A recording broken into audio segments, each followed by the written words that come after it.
Growing up, I lived in a very close-knit small town in the Appalachian Mountains. Me and a group of my friends lived on the same street, right next to my school. Of course, the street was long and our houses were fairly separated, but still within walking distance. Walking to our school was about a 10-minute walk, most of it being through a small hiking trail in order to avoid walking along the highway. Then, through a neighborhood that was known to be a little rough. After you passed the school, you could keep walking on the trail and end up downtown, which only had a gas station, church, thrift shop, and all-service salon. This takes place our junior year. We spent most of the summers for all of high school house hopping between our houses. This night, we were at Katie's house.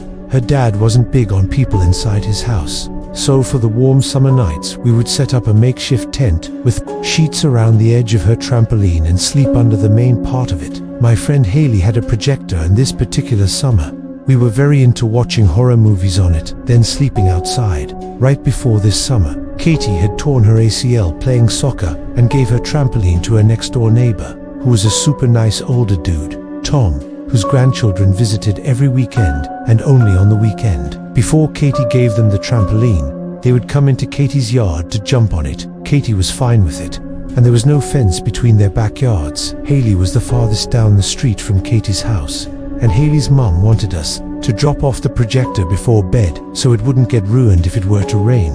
We had just got done watching a movie, and me and Haley alone decided to go to her house to drop it off. I only went with her because we were also going to pick up a tent from her garage, which was a two-person job to lug back to Katie's.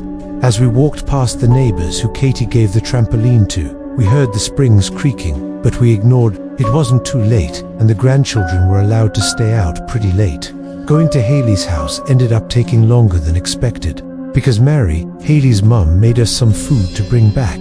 The cookies she made needing an extra 20 minutes in the oven, then to cool down. About an hour later, we made it back to Katie's house, the creaking on the trampoline gone. We set up the tent and decided to grab some more snacks before we went into the tent, where we would do crafts, tell scary stories, rant about everyone we knew, and just talk about everything and nothing. We were walking through the gas station. As we were going through the trail, we heard rustling in the bushes. We thought it was just a group of deer, or at worst a bear, which were known to be pretty tame. The walk was pretty much entirely downhill, and pretty steep, which made the walk down much easier than the walk up.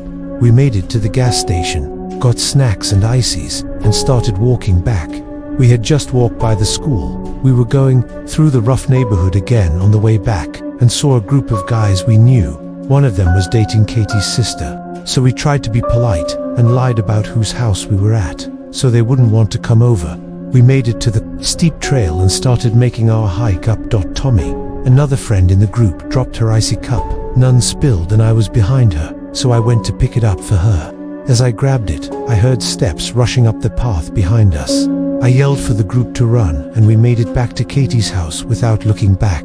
Once we got there, Katie's sister was standing outside laughing, as her boyfriend and his friends slowed down, and we realized they were the ones chasing us. For a few hours, they continued to mess with us, hitting the sides of the tent, taking videos of us talking, regular teenage stuff. Katie's sister told them to go home, so they did.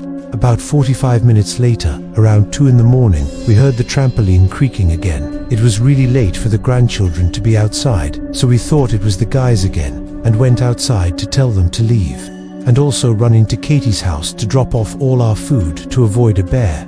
We unzipped the tent, and the creaking stopped. We dropped off all our snacks and went to the trampoline. Sure, the guys were underneath it. They weren't, so we left it alone, thinking they were hiding, which wasn't worth the bother, or went home. We made it back into the tent and heard the creaking again. We unzipped the window on the side slowly to avoid any noise and looked at the trampoline, which was completely empty. We were definitely all a little shocked and just tried to ignore it.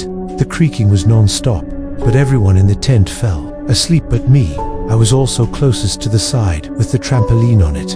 Around 4, I was too scared to fall asleep, and fairly cold too. The creaking was still going, but nobody was there. Then, suddenly it stopped. No sound of people getting off or anything, just silence. I looked outside and saw the grandchildren running into the house. Seeing that definitely eased my nerves and I fell asleep. We went inside in the morning. Katie's dad was in the kitchen making food for us all. We all thanked him. As we were eating, he reminded us that our neighbor, the one with the trampoline, and the grandchildren was doing his bi-weekly get-together that night, where the adults drank and played outdoor games, and we all sat on the porch playing board games or making s'mores. I paused, thinking about this. His get-together happened every other Friday, meaning the night before was Thursday, and not the weekend. A casual detail that had slipped my mind when I saw the girls go inside. That night, at the get-together, I asked Katie's neighbor why his grandchildren were in town early, and where they were now, as they weren't much younger, and often hung out with us when they visited. Tom looked taken aback and said his grandchildren haven't been in town yet, and they were coning tomorrow morning. I pondered for the rest of the night who it could be. There was no reasonable explanation for who I saw going inside their house. All my friends know we heard the creaking, and it is even heard over Katie's dad's hunting cameras, which conveniently didn't reach the trampoline. So who was it? I was the youngest of my friends, and in the neighborhood when the girls weren't. There, the closest children lived past the gas station, and it was much too far of a walk for them to do alone. They had come to the trampoline before, but their mum is super considerate, asked permission, and brought over baked goods in return for use of the trampoline. Also, if it was her, why so late that night? It still doesn't make sense.